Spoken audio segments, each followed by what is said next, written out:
Toshkent viloyati Bo'stonliq tumani Rahnamo MTQ xodimlari bilan hamkorlikda tualet modulini yana bartaraf qilyapmiz. Juda ham ko'payib ketgan, ham rasvo holatga kelgan. Odamlar ham e'tiborsizlik qilib to'g'ri kelgan joyga otib ketgan.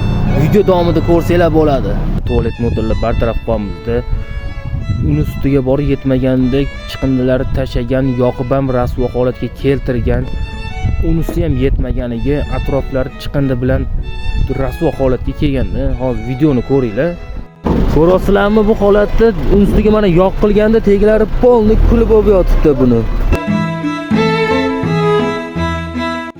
Bu joyga birinchi marta kelganimda boru Hindistonning ko'chalaridan farqi yo'q, borib yetdi. Xuddi Hindistonga o'xshagan musulkaxona, rasvo. Ko'ryapsizlar, mana bu yerda chiqindi qutisi bordi, lekin mana yon atroflari qaranglar. Hamma chiqindi, pampers, sampers, hamma narsa bor. Ariqlar ichi ham musor, hamma narsasi bor, qarovchi. Bu tomonda ham xuddi shunday holat, rasvo holatga kelgan. Hurmatli fuqarolar, iltimos sizlardan mana chiqindi qutisini nimaga qo'ygan? Chiqindi tashash uchun mana chiqindilarni to'ldirib, yon atroflariga tashab yo'q qo'ygan. Ozgina madaniyatli bo'lib tashaylar, iltimos.